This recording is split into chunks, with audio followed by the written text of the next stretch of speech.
বাবা মায়ের অবাধ্য হয়ে বিয়ে করলে কতটুকু জায়েজ হবে? বাবা মায়ের অবাধ্য হয়ে বিয়ে করবেন কেন?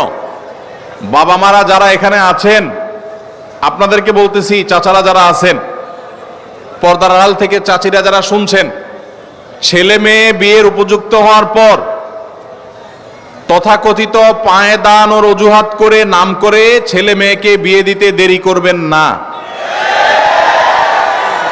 পোলাপানের আওয়াজ শুনে হলেও কিছুটা বোঝার চেষ্টা করেন।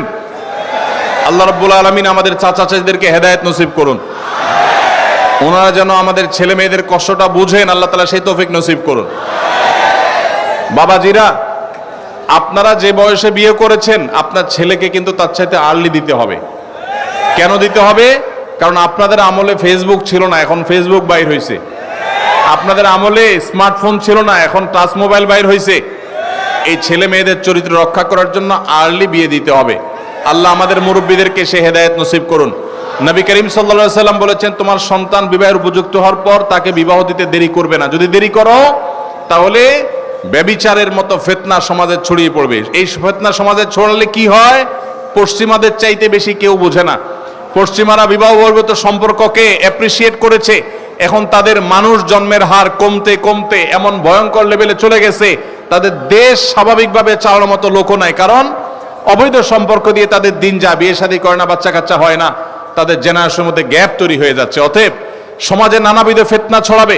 ডক্টর খন্দকার আব্দুল্লাহ জাহাঙ্গীর রহমাল্লাহ বলতেন, একটা সাইক্লোনে, একটা ঘূর্ণিঝড়ে একটা দেশের বেশিরভাগ মানুষ যদি মারা যায়, আবার ধীরে ধীরে বাকি যে মানুষগুলো বেঁচে আছে তারা সারভাইভ করে উঠে যাবে।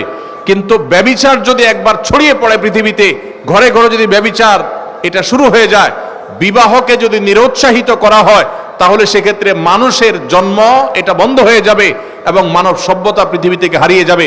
এই জন্যই ব্যভিচারের শাস্তি ইসলামের সবচেয়ে কঠিন এবং সবচেয়ে নির্মম ভাবে এই শাস্তি, সবচেয়ে কঠোর শাস্তি দেওয়ার কথা বলা হয়েছে। এই জন্য ভাইরা আমার, মুরব্বীদের যারা আছেন তাদের বলছি, আপনার সন্তান যদি খারাপ পথে যায়, হারামের পথে যায়, আপনার অবহেলার কারণে আপনি তাকে বিবাহ দিতে দেরি করেন, তাহলে আল্লাহর কাছে সন্তানও দায়ী থাকবে, আপনিও দায়ী থাকবেন। আর সন্তানরা যারা চিল্লাচিল্লি করছেন, ঠিক ঠিক করে বলছেন, আপনারা এই সমস্ত ঠিক ঠিক না করে কাজ কাম শুরু করে দেন। নিজেরা বেকার বসে থাকবেন, আর এদিকে বাপ মারে বিয়ে দেওয়ার জন্য আমার চিরকুট ধরা দিবেন। এটা তো কোনো সমাধান হতে পারে না। সবাই কাজ করবেন বেশি করে ইনশাআল্লাহ, আবার দোয়াও করবেন। ছাত্র অবস্থা বিয়ে করা যাবে কিনা, সমস্যা কি? ছাত্র অবস্থায় আপনি টিউশনি করে বিভিন্নভাবে উপার্জন করতে পারবেন কি পারবেন না? তো যদি উপার্জন করতে পারেন তাহলে বিয়েও করতে পারবেন ইনশাআল্লাহ। আল্লাহ তাআলা আমাদের মুরব্বীদের মনের মধ্যে সুমতি দান করুন। আর যারা আপনারা আছেন আমাদের যুবক ভাইরা, আপনাদেরকে বলবো, যতদিন বিয়ে করার সামর্থ্য আল্লাহ দিচ্ছেন না, ততদিন পর্যন্ত নিজেকে সংযত রাখতে হবে। হারাম সম্পর্কে জড়ানো যাবে যতদিন পর্যন্ত আর্থিক সঙ্গতি হয় না, ততদিন পর্যন্ত সবর করতে হবে। নবী সাল্লাল্লাহু আলাইহি সাল্লাম বলেছেন, ইয়া মা'আশারাশ শাবাব মান ইসতাতা মিনকুমুল বাআতা ফালইয়াতাযাওয়াজ ওয়া মান লাম ইসতাতি ফাআলাইহি বিস-সাওম। হে যুবকরা, তোমাদের যাদের বিবাহ করার সামর্থ্য আছে, আর্থিক সঙ্গতি আছে, তারা বিবাহ করো। যাদের আর্থিক সঙ্গতি নাই তারা যেন রোজা রাখে, নিজেকে সংবরণ করে, সবর করে। অতএব যুবক ভাইরা, চরিত্রকে হেফাজত করতে হবে। চরিত্র হেফাজত করতে পারলে এটা আপনাদের জন্য অনেক বড় অ্যাচিভমেন্ট, এটা অনেক বড় ইবাদত, এটা আল্লাহর কাছে আপনাদের তাকওয়া প্রমাণের অনেক বড় সুযোগ। আল্লাহ তাআলা আমাদের যুবক ভাইদের চরিত্রগুলোকে হেফাজত করার তৌফিক নসিব করুন। মনে রাখবেন, যদি যৌবনকে হারাম সম্পর্ক দিয়ে আপনি কালিমা যুক্ত করেন, এটাকে রিকভার করা এত সহজ নয়। যাদের হারাম সম্পর্ক আছে এখনই তওবা করুন, নতুন জীবন গড়ুন এবং নিজেকে সবর করুন, হারাম থেকে দূরে সরায় রাখেন। আল্লাহ কেন বলেছেন ওয়ালা তাকরাবুজ জিনা, জিনার কাছেও যেও না? কারণ আগে থেকে আপনি দূরে থাকলে তখন বাঁচতে পারবেন। এই সম্পর্ক, হারাম সম্পর্ক থেকে দূরে সরে আসতে হবে। আল্লাহ আমাদের সবাইকে তৌফিক দান করুন। বাবা মায়ের কোনো অবাধ্য সন্তান যদি পারিবারিক সম্পদের অংশের ভাগ না দেওয়া হয়, তাহলে বাবা মায়ের কোনো গুনাহ হবে কিনা? বাবা মার মৃত্যুর পর তাদের সম্পদের অংশ ভাইরা বোনেরা নিজেরা ঠিকঠাক করে বন্টন না করে, কাউকে যদি ঠকায়, বাবা মার যদি কোনো ত্রুটি না থাকে, তারা যদি কোনো ভুল ওসিয়ত করে না যায়, সন্তানদেরকে কুশিক্ষা দিয়ে না যায়, তাহলে তাদের কোনো দায় নাই। তবে সন্তানরা এরকম উল্টাপাল্টা করবে এরকম যদি আশঙ্কা করে, তাহলে জীবদ্দশায় বাবা মার উচিত ওসিয়ত করা যে বাবা আমার মৃত্যুর পর তোমরা ভাইরা বোনেরা কিন্তু শরিয়ার নির্দেশনা অনুযায়ী, কোরআন নির্দেশনা অনুযায়ী বন্টন করবা, খবরদার এটা হেরফের করবা না। ওসিয়ত করে যাবে, ওসিয়ত করার পরও যদি সন্তানরা উল্টাপাল্টা করে, বাপমার আর কোনো দায় থাকবে না।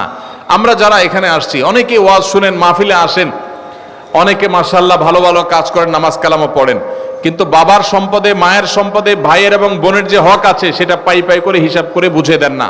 সবাই বুঝে দিবেন তো ইনশাআল্লাহ? এরপরে প্রশ্ন হলো, আল্লাহ যে আছে এর দলিল কি? কোরআন হাদিস থেকে দলিল মানবো না, কারণ এগুলো তারই কথা। এটা আমাদের যে ভাই প্রশ্ন দিয়েছেন, তিনি যদি আমাদের কোনো নাস্তিক ভাই হন বা অন্য ধর্মাবলম্বী ভাই হন বা যেই হন না কেন, তাকে আমি বলতে চাই, আল্লাহ যে আছেন এটা প্রমাণ হলো আপনি নিজে। আপনি আপনার লাইফটা কোত্থেকে পাইছেন? নেট থেকে ডাউনলোড করে নিছেন? কি বলেন? আপনি নিজেকে কোত্থেকে পাইছেন? আপনার আব্বা আম্মা আপনাকে নেট থেকে ডাউনলোড করে নিয়ে আসছে?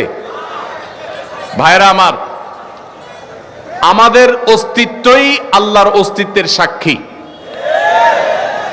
আল্লাহ রাব্বুল আলামিন বলেছেন, ওয়াফি আনফুসিকুম আফালা তুবসিরুন, তোমাদের অস্তিত্বের মধ্যেই আল্লাহর অস্তিত্বের নিদর্শন আছে, তোমরা কি দেখো না? ভাইরা আমার, আল্লাহর এই বিশাল সৃষ্টি জগৎ, এই মহা সৃষ্টি, এত বিশাল সৃষ্টি জগৎ দেখার পরও যদি কেউ স্রষ্টাকে বিশ্বাস করতে কষ্ট হয়, তাহলে তার মতো হতভাগা আর কে হতে পারে? ভাইরা আমার, এই সৃষ্টি জগৎই স্রষ্টার অস্তিত্বের সাক্ষী। আল্লাহ রাব্বুল আলামিন আল্লাহর এই সৃষ্টি জগৎ দেখে, তার সুনিপুণ সৃষ্টি দেখে আল্লাহর অস্তিত্ব এটা খুঁজে পাওয়ার হেদায়েত, তৌফিক আল্লাহ তাআলা আমাদেরকে দান করুন।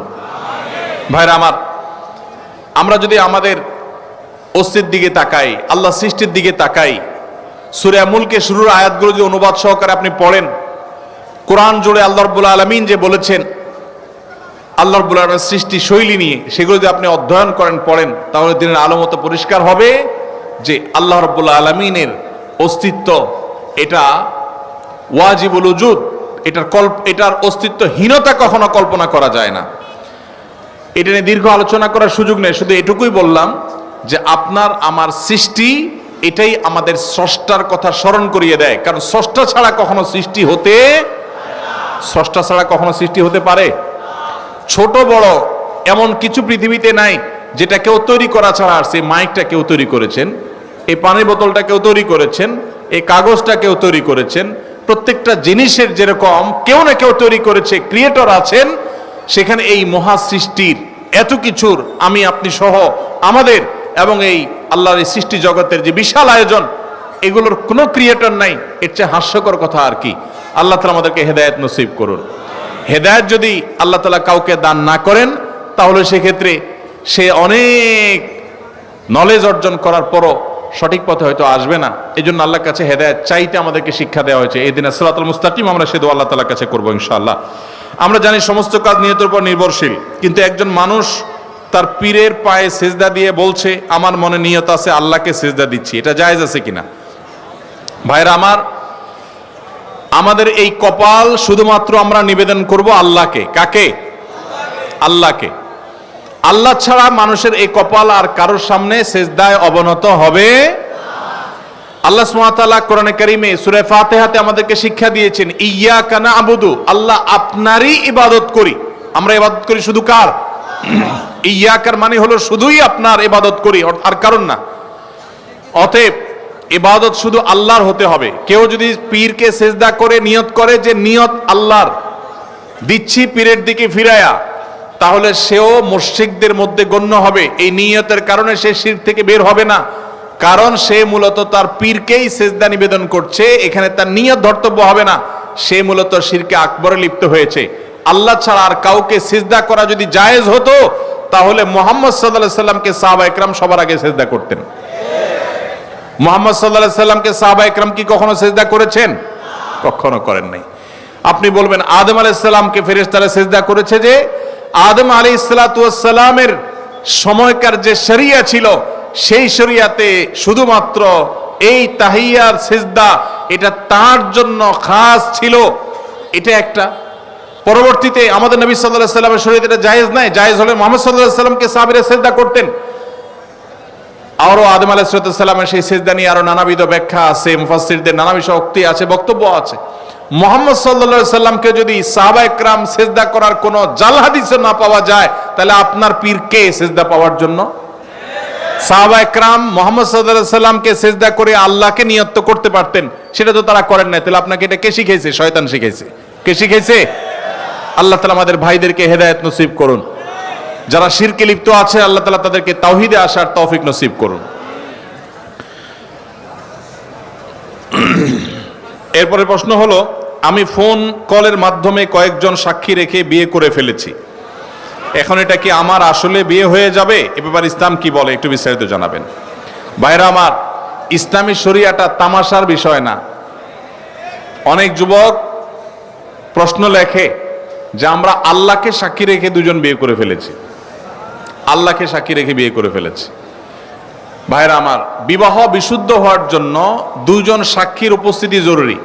ফোনে বিবাহ বিশুদ্ধ হবে তখনই যখন ফোনের মাধ্যমে কোনো প্রতিনিধি নিযুক্ত করা হবে, সেই প্রতিনিধি ফোনে যিনি তাকে নিযুক্ত করেছেন তার পক্ষ থেকে বিবাহের প্রস্তাব বা সম্মতি দিবে, তখন ফোনে বিবাহ জায়েজ আছে। পাত্রপাত্রী একে অন্যকে প্রস্তাব দিল আর সম্মতি প্রকাশ করলো এবং সেটা আপনার লাউড স্পিকারে দিয়ে দুজন সাক্ষী দিল, এটা যথেষ্ট নয়। অতএব ফোন কলে এভাবে বিবাহ হয় না। যদি এরকম করে থাকেন কেউ, সে বিবাহ বিশুদ্ধ হয়নি। এই ডিটেইল কারণ বলার সুযোগ আমার নাই, শুধু এটুকু বললাম যে ফোন কলে এভাবে বিবাহ বিশুদ্ধ হয় না। এরপর প্রশ্ন হলো, আমার বিয়ে হচ্ছে না চাকরির জন্য, মেয়ে রাজি আছে, আমিও রাজি, কিন্তু পরিবার বুঝে না, কি করব? এটা তো আমরা বলেছি, আপনার যখন আর্থিক সঙ্গতি নেই তখন শরীয়ত আপনাকে বিয়ে করতে বলে না, আপনাকে রোজা রাখতে বলে। কি রাখতে বলে? রোজা রাখলে, সিয়াম পালন করলে আত্মনিয়ন্ত্রণ করবেন আপনি, সেটা বলেছে। আপনি পরিবারের দোষ দিচ্ছেন কেন? আমরা ঢাল নাই, তরবারি নাই, নিদিরাম সর্দার।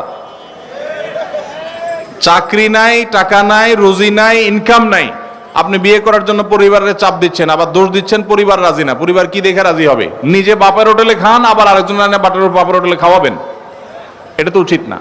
তবে বাবা মার যদি আর্থিক সঙ্গতি থাকে তাহলে তাদের সন্তানের চরিত্র রক্ষার জন্য উদ্যোগী হওয়া উচিত, সেটা ভিন্ন বিষয়। কিন্তু সন্তান বাবা মার উপর এটা চাপাই দিতে পারেন না। এই জন্য উপার্জন করা শুরু করেন। মুশকিল হলো বেশিরভাগ বাবা মা মনে করেন পায়ের উপর দাঁড়ানো মানে লাখ লাখ টাকার মালিক হওয়া। মনে রাখবেন, কোন রকম মোহরের টাকা জোগাড় করে স্ত্রীর ডাল ভাতের ব্যবস্থা করতে পারলেই শরিয়ার নির্দেশনা অনুযায়ী তার বিবাহ করার রাইট এবং অধিকার চলে আসে। বাবা মা কোনো খোঁড়া অজুহাতে তার বিবাহ বিলম্ব করার ইখতিয়ার তাদের নাই। আল্লাহ তাআলা আমাদের মুরব্বীদেরকে আবারও দোয়া করে হেদায়েত নসিব করুন। আমি বলছিলাম যে আমি অমুক সরকার পদত্যাগ করলে 10টা রোজা রাখবো, কিন্তু কেউ কেউ বলে যে রোজা রাখা যাবে না। আমি এখন কি করব? আপনার মতামত চাই। আপনি যদি এটা মান্যত করে থাকেন যে অমুকের চলে গেলে, অমুকের পতন হলে, অমুকটা নেমে গেলে আমি রোজা রাখবো, তাহলে সেক্ষেত্রে তার পতন হলে, সে চলে গেলে আপনার রোজা ঠিকই রাখা লাগবে। কারণ রোজা রাখার মান্যত এটা বিশুদ্ধ মান্যত। যেহেতু আপনি যেটা চেয়েছেন সেটা হয়েছে, সেটা যেহেতু হয়েছে, অতএব যেটা শর্ত দিয়েছেন এটা পূরণ করতে হবে। তবে নবী করিম সাল্লাল্লাহু আলাইহি সাল্লামের হাদিস থেকে আমরা জানি মানত করার জন্য বিশেষ আমাদেরকে নিরুৎসাহিত করতেন। মানত না করে যেই কোনো কাজ, আপনি কোনো কাজ ভালো কাজ করবেন, আপনি সেই কাজের জন্য দান করবেন, সাদাকা করবেন, নেকামল করবেন, করে আল্লাহর কাছে দোয়া করেন। আল্লাহকে শর্ত দিবেন না, আল্লাহ তুমি আমার এটা দাও তাহলে আমি এটা দেব। এটা হলো ইন্নামা ইউস্তাখরাজু মিনাল বাখিল। নবী সাল্লাল্লাহু আলাইহি সাল্লাম বলেছেন এটা হলো কৃপণের সম্পদ বের করা একটা পলিসি, যে আল্লাহ আমার ছেলেটা পাস করলে আমি 10 টাকা দান করব। কেন আগে 10 টাকা দান করে তারপর দোয়া করা যায় না? এটাই হলো সুন্নাহ। মানত করা সুন্নাহ নয়, তবে যদি কেউ মানত করে তখন তার পুরা করা ওয়াজিব হয়ে যায়। অতএব আপনার উপরে ওয়াজিব হয়ে যাবে। বিগত 1 বছর ধরে আমার সাথে একটা মেয়ে হারাম সম্পর্কে ছিল, হারাম সম্পর্কটা আমি হালাল করার জন্য আমার ফ্যামিলিকে রাজি। সব কি এই টাইপের প্রশ্ন নাকি? বর্তমান সমাজের পরিস্থিতিতে কি সংগঠন করতেই হবে? সংগঠন না করলে কি জান্নাত পাওয়া যাবে না? ভাইরা আমার, দ্বীনের কাজ করার জন্য সুশৃঙ্খল উপায়ে সুসংগঠিতভাবে কাজ করলে অনেক ভালো এবং ইফেক্টিভ কাজ করা যায়। একা একা বিশৃঙ্খলভাবে কাজ করলে সেটা এত সুন্দরভাবে করা যায় না। অতএব দ্বীনের কাজ, দাওয়াতের কাজ করার জন্য সুসংগঠিত কোনো উপায় যদি অবলম্বন করেন সেটা অনেক ভালো। কিন্তু সেই সুসংগঠিত উপায় অবলম্বন করতে গিয়ে ওইটাকেই যদি আবার দিনের এমন অংশ বানিয়ে নেন যে এটার বাইরে যা আছে সেগুলোকে আপনি ডিসকারেজ করা শুরু করে দেন, ইসলাম থেকে খারেজ করা শুরু করে দেন, তখন সেটা কিন্তু বাড়াবাড়ি হবে এবং গোমরাহি হবে। সুসংগঠিত উপায়ে থাকায় কাজ করা এটা ভালো। এই জন্য আপনি কোনো সংগঠনের অধীনে থেকে, কোনো চেইনের অধীনে থেকে আপনি দাওয়াতি কাজ করলে সেটা প্রশংসনীয়, অবশ্যই দোষণীয় না। একাকী করার চাইতে সেটা অনেক বেশি ফলপ্রসূ হয়। কিন্তু এর মানে এই না যে সেটা একা একা কেউ করতে পারবে না। কেউ যদি একা একা তার দায়িত্ব পালন করার চেষ্টা করে, দাওয়াতি কাজ করার চেষ্টা করে, তার জন্য জায়েজ আছে। কিন্তু একই কাজ যদি আরো সুসংহত উপায়ে, আরো সুন্দর উপায়ে, সুশৃঙ্খল উপায়ে করার সুযোগ থাকে, সেটা অবশ্যই কেউ করতে পারে। কিন্তু এটাকে কেউ ফরজ বলার এখতিয়ার রাখে না। বিশেষ করে বহু সংগঠন আছে, সেবামূলক সংগঠন আছে, দাওয়ামূলক সংগঠন আছে, নানামুখী সংগঠন আছে। এই কোন সংগঠনের কোন বিশেষ সংগঠন এটা করতে হবে আপনাকে এরকম কোনো বাধ্যবাধকতা কোন হাদিসের আলোকে ফরজ বা ওয়াজিব নির্দিষ্ট কোনো সংগঠন সম্পর্কেও বলতে পারবো না। তবে হ্যাঁ, সুসংগঠিতভাবে সুশৃঙ্খলভাবে দাওয়াতি কাজ করা সেটা অনেক বেশি ইফেক্টিভ। সেই জায়গা থেকে আমাদের করার চেষ্টা করা দরকার। এরপরে প্রশ্ন হলো, একজন স্ত্রী তার স্বামীকে তালাক প্রদান করেছেন, কিন্তু স্বামী তার স্ত্রীকে তালাক প্রদান করেননি। এখন স্ত্রী আবার তার স্বামীর নিকট ফিরে আসতে চান, কিন্তু তালাকের 1 বছর পূর্ণ হয়েছে। এখন করণীয় কি? প্রথম কথা হলো, তালাকের কোনো উত্তর এইভাবে আমরা কোনো সংক্ষিপ্ত প্রশ্নোত্তরের সেশনে বা কোনো মিডিয়াতে, টেলিভিশনে আমরা দেই না। কারণ তালাকের প্রশ্নের উত্তর নিতে হলে ডিটেইল সব লিখে তারপরে তার উত্তর নিতে হয়। এখানে একটু হেরফের হয়ে গেলে বেশকম হয়ে যায়। এই আব্দুল্লাহ জাহাঙ্গীর রহমানুল্লাহর প্রতিষ্ঠিত আসুন্নাহ ট্রাস্টের এখানে আলহামদুলিল্লাহ দাওয়া বিভাগ রয়েছে, গবেষণা বিভাগ রয়েছে। এখানে ওলামা একরাম, মুফতি সাহেবরা আছেন, বড় বড় দেশ সেরা ওলামা একরাম আছেন। সে সমস্ত ওলামা একরামের কাছে আপনাদের যাদের তালাকের প্রশ্ন আছে বিস্তারিত লিখে প্রশ্ন জমা দিবেন, তারপর উত্তর নেবেন। আমি এই প্রশ্নের উত্তরটা স্কিপ করলাম, এটা ফতোয়া বিভাগে উপস্থিত হয়ে তারপর উত্তর দিবেন। কারণ এক পক্ষের কথা শুনে বা আংশিক কথা শুনে তালাকের উত্তর দেওয়া যায় না। এখানে একটা সম্পর্ক থাকা না থাকার ব্যাপার, ডিটেল শুনতে হবে। সবচেয়ে ভালো হয় লিখিতভাবে প্রশ্ন করবেন, তার উত্তর ফতোয়া বিভাগ থেকে নেবেন, ডিটেল লিখবেন। এরকম সংক্ষেপে 2 লাইন 3 লাইন না। কি বলেছে, কি না বলেছে, কিভাবে দেওয়া হয়েছে। স্ত্রী যদি তালাক প্রদান করে থাকে তাহলে তালাক তাফউইজের জন্য কি শব্দ তিনি ব্যবহার করেছেন, একটু এদিক সেদিক হয়ে গেলে অনেক কিছু হয়ে যাবে। এজন্য এটা ডিটেল জানতে হবে। আমি সোহাগ বিন ইসলাম আগে একটা সুদী ব্যাংকে চাকরি করতাম, কিন্তু আপনার লেকচার শুনে তাকওয়া বৃদ্ধি পায় এবং সেই চাকরি ছেড়ে দেই। আমার বাবা মা সবাই, এমনকি স্ত্রীও চাকরি ছাড়তে নিষেধ করেন। আমি তাদের বুঝাই যে আল্লাহ রিজিকের ব্যবস্থা করে দিবেন। এখন আমি একটা মসজিদে খুতবা দেই আলহামদুলিল্লাহ। এখন আমার প্রশ্ন হলো, আমি যে টাকাটা পেয়েছি চাকরি ছাড়ার পর, সেটা বিধান কি? যে ভাই প্রশ্ন লিখেছেন তাকে আমি স্যালিউট জানাই, সাধুবাদ জানাই এবং তাকে আমি মোবারকবাদ জানাই। আল্লাহ তাআলা আমার এই ভাইয়ের, তার যে হারাম ছেড়েছেন, তার যে স্যাক্রিফাইস করেছেন, এটা তার পরিবারকে মেনে নেওয়ার, সবর করার তৌফিক আল্লাহ তাআলা দান করুন। এবং যেটা তিনি ছেড়েছেন আল্লাহ তাআলা তার জন্য তার উত্তম বিকল্প আল্লাহ তাআলা তাকে ব্যবস্থা করে দেন। আর সেই সাথে এটা বলবো যে আপনি যখন হারাম উপার্জন করেছেন তখন আপনার ভিতরে চেতনা ছিল না, বোধ ছিল না।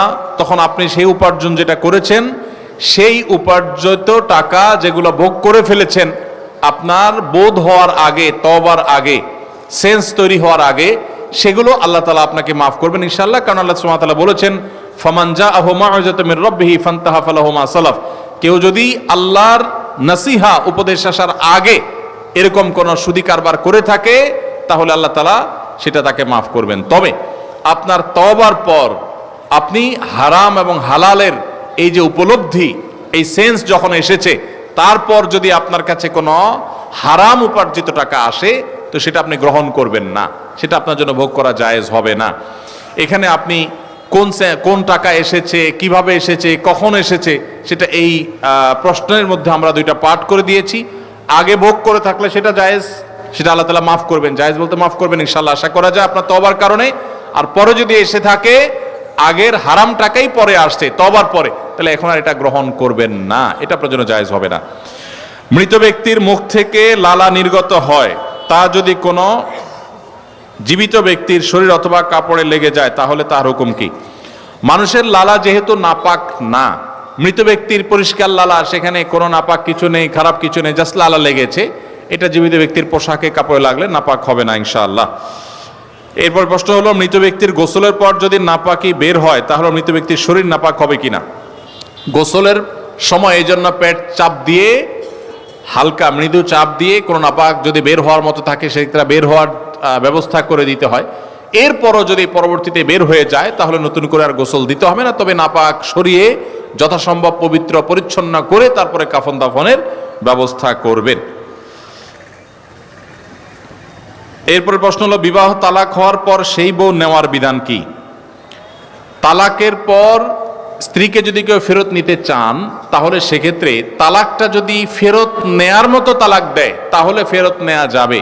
আমি একটা কথা প্রায় বলি, বিবাহ বিচ্ছেদের পর, তালাকের পর 15 বছর 20 বছর পরেও যদি আবার স্বামী স্ত্রী একসাথে থাকতে চান, সুযোগ আছে যদি তালাক দেওয়ার সময় সেভাবে তালাক দেন। আমাদের দেশে সাধারণত তালাক দেওয়ার ক্ষেত্রে আমরা 1 তালাক 2 তালাক না, পারলে শত শত হাজার হাজার তালাক দেই। স্ত্রীকে একা না পারলে স্ত্রী 14 গোষ্ঠী সহ তালাক দেয়, আছে না নাই? এগুলা বিভ্রান্তি। যারা বিবাহ করেছেন তাদেরকে বলছি, আর যারা বিবাহ করবেন তাদেরকেও বলছি, খবরদার, দাম্পত্য জীবনে স্বামী স্ত্রীর মধ্যে যত বোঝাপড়ার গরমিল হোক, যত গন্ডগোল ফাসাদ হোক, কখনো রাগ উঠলো আর তালাক ঝেড়ে দিলেন, এই কাজটা কখনো করবেন না। আমি আমার এক উস্তাদ খুলনা দারুল উলুমের, ওনার কথা প্রায় বিভিন্ন জায়গায় বলি, হুজুরের কাছে তালাকের মাসআলা নিতে আসলে মাসআলার উত্তর দেওয়ার আগে ওনার গদির নিচে যে বেত থাকতো ওই বেত দিয়ে আগে এক দফা পিটাই নিতেন। সে কোনো অফিসার, সে কোনো ব্যবসা প্রতিষ্ঠানের মালিক, এসব দেখা দেখি নাই। তালাকের মাসআলা কোনো পুরুষ লোক জানতে আসছে, এই মাসআলার উত্তর দেওয়ার আগে উনি বেতটা বের করে শরীরে যত জোর আছে জোর দিয়ে 4-5টা বাড়ি আগে মারতেন। ঢাকা থাকলে কত কাজ করা যায়, ঢাকায় মিডিয়া, সেমিনার, বড় বড় জাতীয় পর্যায়ে কাজগুলো করা যায়। আপনি মফস্বল জেলায় পড়ে আছেন কেন? আমরা মনে করি রাজধানী কেন্দ্রিক কাজ করতে পারলে অনেক ভালো হয়। তো স্যার আমাকে তখন বলেছিলেন, আমার মনে আছে, তিনি বলেছিলেন যে বাবা, সবাই তো ঢাকায় আসে, ঢাকা থেকে তো অনেক কাজই করা যায়, আমি নেড়ার ফকিরের এই এলাকাতে কিছু আলেম তৈরি করতে চাই। এই মাদ্রাসার বীজ যখন তিনি বপন করে গেছেন, তার সেই মাদ্রাসা থেকে দাওরা হাদিস পড়ুয়া ছেলেদেরকে দেখার সুযোগ স্যার পান নাই। কিন্তু আজ সেখান থেকে আলহামদুলিল্লাহ দাওরা হাদিস পাশ করছে ছেলেরা। এখানে যে কিতাব বিভাগ আছে, মাদ্রাসা বিভাগ আছে, মাদায়ে নিসাবের উন্নত একটা মাদ্রাসা আছে, সেখানে আলহামদুলিল্লাহ বালক শাখায় 150 জন এবং বালিকা শাখায় 145 জন ছাত্র ছাত্রী মোট আছে, এবং সর্বসাকুল্যে শিক্ষকদের সংখ্যা প্রায় 30। দাওয়া বিভাগ আছে, বিশেষায়িত বিভাগ। বাংলাদেশে দাওয়া বিভাগের জগতে এক নতুন ধারার সূচনা স্যার রহিমাউল্লাহ করেছেন। 1 বছর মেয়াদী এই কোর্স, এখানেও 17 জন ছাত্র আছেন। উলুমুল হাদিস বিভাগ আছে, উচ্চতর হাদিস গবেষণা বিভাগ আছে, ফিকহ এবং আকীদা বিভাগ আছে, এবং এছাড়া স্যার রহিমাউল্লাহর যে সেবামূলক কার্যক্রম, দাতব্য চিকিৎসা কেন্দ্র, আইটি বিভাগ, আসুনা ট্রাস্টের কর্তৃক পরিচালিত ভোজঘাট মাদ্রাসা, সেখানে আলাদা একটা প্রতিষ্ঠান, সেখানে 100 জন শিক্ষার্থী আছে। এর বাইরে ত্রাণ কার্যক্রম, এখান থেকে বন্যার্থদের সহায়তা করা হয়েছে। এবার কুমিল্লা, ফেনী, বিভিন্ন জায়গাতে আমরা দেখেছি যে ট্রাস্টের চেয়ারম্যান মহোদয় তিনি গিয়েছেন। এবং মসজিদের যে অবকাঠামোটা, এই মাহফিলের ঠিক পেছনে এখানে স্যারের যে প্রতিষ্ঠিত মসজিদ, সেই মসজিদটাকে নতুন করে নির্মাণ করতে হচ্ছে। ছোট মসজিদ অনেক আগে ছিল, পুরাতন হয়ে গেছে। সেই মসজিদকে নতুন করে নির্মাণ করতে গিয়ে বর্ধিত অংশ 5200 স্কোয়ার ফিট মসজিদ। এই মসজিদের 6টা ফ্লোর দরকার, এর মধ্যে 4টা ফ্লোর হয়েছে, আরো 2টা ফ্লোর করা বাকি আছে। এই ফ্লোরগুলো এখনো করা যাচ্ছে না, এখানে প্রচুর পরিমাণ টাকার প্রয়োজন। আসুন্না ট্রাস্টের এই যে একটা বড় কাজ, ডক্টর খন্দকার আব্দুল্লাহ জাহাঙ্গীর রহমানুল্লাহ প্রতিষ্ঠিত এই প্রতিষ্ঠান আসুন্না ট্রাস্ট, স্যারের এই প্রতিষ্ঠানে এই মাদ্রাসা, মসজিদ, বিশেষ করে এই মসজিদটার এই প্রকল্পটা সাদকা জারিয়ার অনেক বড় একটা খাত। আমি আপনাদের সবাইকে উদাত্ত আহ্বান করতে চাই, আল্লাহ যাদেরকে তৌফিক দিয়েছেন, স্যারের প্রতিষ্ঠিত এই মসজিদের পশ্চিম পাশেই স্যারের কবর আছে।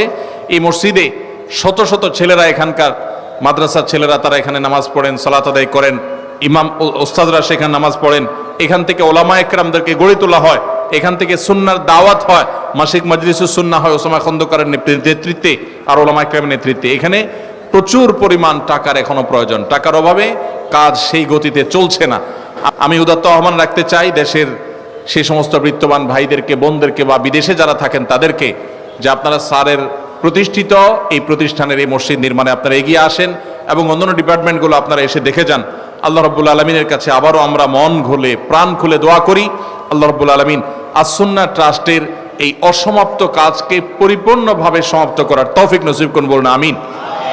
স্যারের এই প্রতিষ্ঠিত এই প্রতিষ্ঠান এটা কিয়ামত পর্যন্ত উজ্জ্বল আলো হয়ে থাকুক, এদেশে সুন্নাহর দাওয়াত ঘরে ঘরে পৌঁছে দেয়, যেটা স্যারের মিশন ছিল।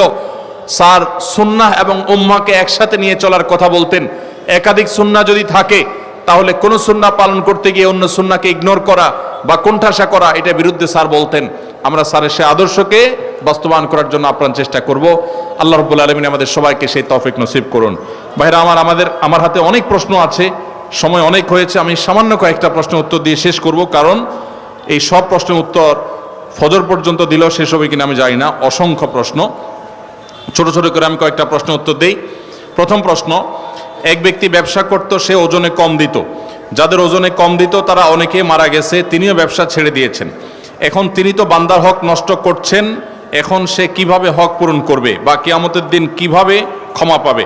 আল্লাহ তো বলেছেন তিনি তার হক ক্ষমা করার এখতিয়ার রাখেন, কিন্তু বান্দার হক নষ্ট করলে আল্লাহ তাকে ক্ষমা করবেন না। এ থেকে কি মাপ পাওয়ার কোনো পথ আছে কিনা? কোনো ব্যক্তি তার জীবদ্দশায় ব্যবসা চলাকালীন সময় কাস্টমারদের কম দিয়েছেন, কাকে ওজনে কম দিয়েছেন তারা তার খুঁজে বের করা যাবে না।